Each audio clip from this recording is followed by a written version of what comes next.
Welcome to physics sir, स्वागत है आप सभी का। और आज हम करेंगे क्लास 11th का चैप्टर नंबर 2। ठीक है, यहाँ से चैप्टर नंबर 1 जो कि आपका यूनिट एंड डायमेंशन है, ये हम ऑलरेडी कवर कर चुके हैं। तो चैप्टर नंबर 1 अगर आप लोग नहीं पढ़े हैं तो आप लोग प्लीज जाके जरूर पढ़िएगा। चैप्टर नंबर 1 ये आपको मिलेगा कहाँ से? तो आप फिजिक्स सर सर्च करेंगे यूट्यूब पर और प्लेलिस्ट में जाएंगे तो यूनिट एंड डायमेंशन नाम से एक प्लेलिस्ट आपको मिलेगा। वहां पर 3 से 4 लेक्चर है जिसमें आपका पूरा का पूरा चैप्टर नंबर 1 कंप्लीट हो चुका है। तो आप इसको जरूर पढ़ेंगे। और उससे पहले जो मैथमेटिकल टूल्स है हमारा, इसमें 10 लेक्चर्स है, उसको भी आप लोग जरूर पढ़िएगा। देखिए वेक्टर जो है ना, ये एक तरह से ये जो चैप्टर बोल सकते हैं, ये भी एक मैथ्स का ही चैप्टर है। तो फिर इसका फिजिक्स में क्या इंपॉर्टेंस है? देखिए जो फिजिकल क्वांटिटी होता है दुनिया में, जो भौतिक राशि होती है, वो दो तरह की होती है बेसिकली। एक होती है स्केलर और दूसरा होता है वेक्टर। तो फिजिकल क्वांटिटी पहले समझते हैं कि सर आप फिजिकल क्वांटिटी किसको बोलते हैं। तो सबसे पहले आप क्वांटिटी समझिए। देखिए क्वांटिटी क्या होता है ना, कि हम लोग जितने सारे वर्ड का, जितने सारे शब्द का इस्तेमाल करते हैं किसी भी कार्य को करने के लिए। जैसे कि एक जो बस ड्राइवर है या बस कंडक्टर है, वो बस में सफर करता है और वहां पर कुछ सर्टेन वर्ड्स का यूज करता है। जैसे कि आप कहाँ से कहाँ जाना है, फिर आपका किराया कितना हुआ, ठीक है, बस स्टैंड हो गया, सीट हो गया, ये सब चीजों का इस्तेमाल करता है। ये सभी के सभी क्या है, आपके क्वांटिटी है, राशि है। लेकिन जिस क्वांटिटी का मेजरमेंट किया जा सकता है, जिस क्वांटिटी को नापा और तौला जा सकता है, उसको फिजिकल क्वांटिटी कहा जाता है। दुनिया में जितने सारे वर्ड है वो सभी के सभी क्वांटिटी है।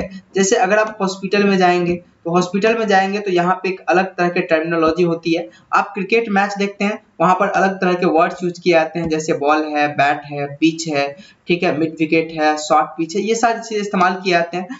तो लेकिन उसी सभी क्वांटिटी में जिस क्वांटिटी को मेजरमेंट किया जा सकता है, नापा तौला जा सकता है, उसको फिजिकल क्वांटिटी कहा जाता है। जैसे कि मास हो गया, टाइम हो गया, टेम्परेचर हो गया, फोर्स हो गया, वर्क हो गया, ठीक है। ये सारी चीजें हम डिस्कस कर चुके हैं चैप्टर नंबर 1 में। तो आप लोग इसको जरूर पढ़िएगा, ठीक है।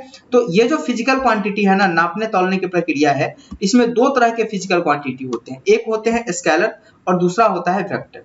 स्केलर को अगर आप कोई हिंदी मीडियम के बच्चे देख रहे हैं तो इसको हम लोग अदिश के नाम से जानते हैं और वेक्टर को हम लोग सदिश के नाम से जानते हैं। अदिश इसका यह मतलब होता है एक वैसा फिजिकल क्वांटिटी जिसके पास सिर्फ मैग्नीट्यूड हो, ठीक है, सिर्फ मैग्नीट्यूड हो, डायरेक्शन ना हो। मैग्नीट्यूड का मतलब होता है आप परिणाम बोल सकते हैं, ठीक है, और जिसके पास मैग्नीट्यूड और डायरेक्शन दोनों हो उसको वेक्टर फिजिकल क्वांटिटी कहा जाता है। टिल नाउ अब तक जितने फिजिकल क्वांटिटी आपने पढ़ा है, ठीक है, क्लास 10th तक, वो सभी फिजिकल क्वांटिटी ऐसा था जिसमें सिर्फ मैग्नीट्यूड होता था, डायरेक्शन नहीं होता था। हाँ, कुछ चीजें आप डायरेक्शंस वाले जरूर पढ़े होंगे, जैसे कि आपने वेलोसिटी पढ़ा होगा, ठीक है, इसको वेग बोलते हैं, वेग, या फिर आपने फोर्स पढ़ा होगा।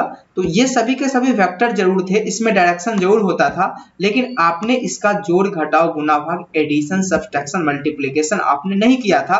तो अब ये जो क्लास 11th है ना, अब इसमें हम वेक्टर का सम करेंगे। तो अब तक आपने क्या किया है कि वेक्टर को ऐड करने का तरीका आपको नहीं पता है कि जोड़ते कैसे हैं। देखिए स्केलर, आपने टाइम को कई बार जोड़ा होगा, आपने मास को कई बार ऐड किया होगा कि 5 केजी प्लस 10 केजी 15 केजी, ठीक है। तो ये सभी के सभी स्केलर्स थे, इसमें डायरेक्शंस नहीं था, सिर्फ मैग्नीट्यूड था, ठीक है।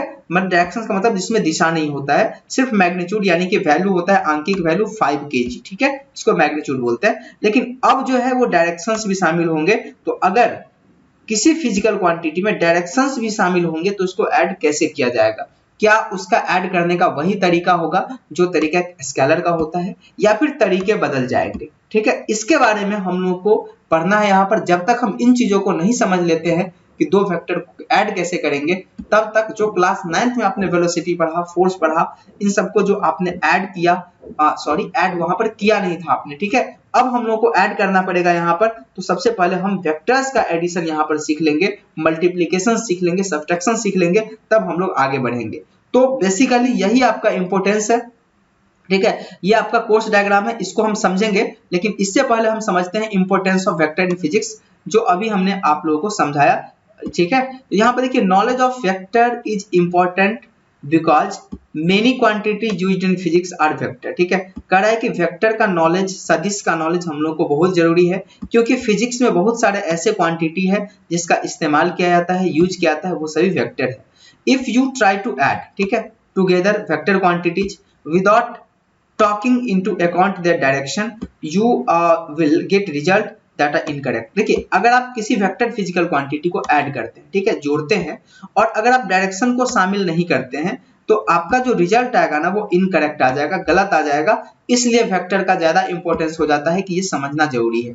अब देखिए अब एक क्वेश्चन आप पूछेंगे कि सर ये जो चैप्टर है चैप्टर नंबर 2, इसमें वेक्टर को ऐड कर लेंगे उसके बाद क्या होगा। देखिए तो सिंपल सी आंसर है कि आप फिजिक्स में जितने सारे चैप्टर्स पढ़ेंगे यहाँ से लेकर क्लास 12 तक या उसके बाद भी आप करना चाहते हैं तो बेसिकली हम 11th और 12th पे फोकस करते हैं। तो जितने सारे चैप्टर्स है ना उन सभी चैप्टर्स में जितने सारे फिजिकल क्वांटिटी आएंगे उस सबको आपको ऐड करना पड़ेगा, और यहाँ पर जो फिजिकल क्वांटिटी आएंगे ना वो सभी के सभी वेक्टर आएंगे। तो वेक्टर को ऐड करना, जैसे बचपन में आपने जोड़ सीखा था, एडिशन सीखा था और इसका यूज आज तक करते आए हैं, इसी प्रकार से अगर इस चैप्टर में आप वेक्टर का एडिशन सीख लेते हैं ना, जोड़ घटाव सीख लेते हैं वेक्टर का, ये आपका कभी पीछा नहीं छोड़ने वाला है। ये हर चैप्टर में आने वाला है, चाहे कोई भी चैप्टर हो, first, second, third, fourth, fifth, six, यहाँ से लेके 20, 22, 23, 24 जितना चैप्टर हो सब में आएगा।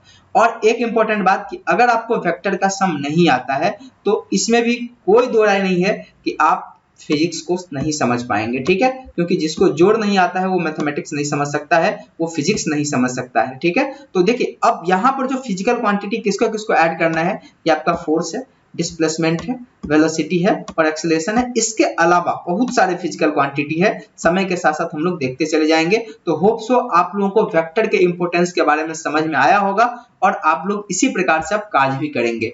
आगे जो इस चैप्टर में हम लोगों को पढ़ना है वो ये सब चीजें कवर करनी है। एक बार कोर्स डायग्राम भी आप लोगों को पता होना चाहिए कि क्या क्या पढ़ना है, कितने दिन लगेंगे, कितना समय आप लोग इस पर दे सकते हैं। देखिए जो पहला पढ़ना है वो स्केलर और वेक्टर है, इसमें आप दोनों का डिफिनेशन देखेंगे, ठीक है। बेसिक डिफिनेशन तो आपने स्केलर वेक्टर का अभी मैंने जो यहाँ पर बताया था कि ये, ठीक है, स्केलर क्या होता है कि जिसके पास मैग्नीट्यूड ना हो, और वेक्टर क्या होता है जिसके पास मैग्नीट्यूड और डायरेक्शन दोनों हो। वेक्टर के बारे में और बहुत कुछ हम लोगों को पढ़ना है जो हम नहीं जानते हैं, ठीक है। तो बेसिक हमने एक डेफिनेशन यहाँ पर बता दिया।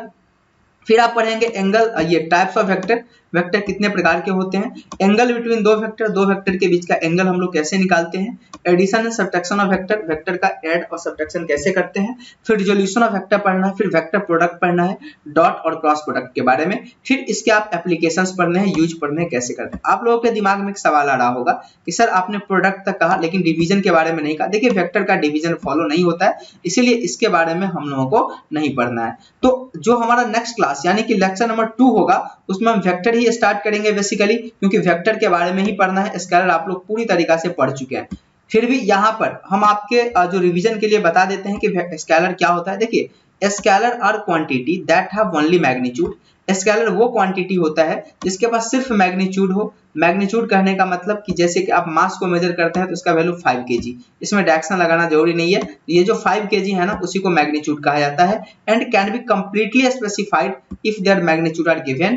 और अगर इसका मैग्नीट्यूड ही दे दिया रहेगा तो आप इसको कंप्लीटली आइडेंटिफाई कर सकते हैं, स्पेसिफाई कर सकते हैं, इसको स्केलर कहा जाता है। तो स्केलर वो है जिसके पास सिर्फ मैग्नीट्यूड हो, डायरेक्शन नहीं हो। देखिए scalar obey the rule of ordinary algebra and they can be added, subtracted, multiplied and divided accordingly। देखो स्केलर जो है ना वो एडिशन के लिए, सब्ट्रैक्शन के लिए, मल्टीप्लिकेशन यानी गुना के लिए और डिवीजन के लिए। जो ऑर्डिनरी अलजेब्रा है, जो सिंपल अलजेब्रा जो आज तक हम लोग बीजगणित पढ़ते आए हैं, जैसे ऐड करते हैं उसी को फॉलो करता है और इसी से हम लोग सारा काम करेंगे। और जो ऑलरेडी पढ़े हुए हैं उसके बारे में हम लोग को नहीं पढ़ना है, तो बस एक बार ये लोग आप देख लीजिए, ठीक है। जैसे मास ऑफ द बॉडी 5 + 6 यानी 11 kg। अब कुछ एग्जाम्पल है स्केलर के, जैसे कि मास है, लेंथ है, टाइम है, वॉल्यूम है, डेंसिटी है और उसके बाद स्पीड है, पोटेंशियल, वर्क, एनर्जी एक्सेट्रा। तो ये सभी चीजें हैं। तो ये था हमारा स्केलर, जिसके बारे में हम ऑलरेडी डिस्कस कर चुके हैं।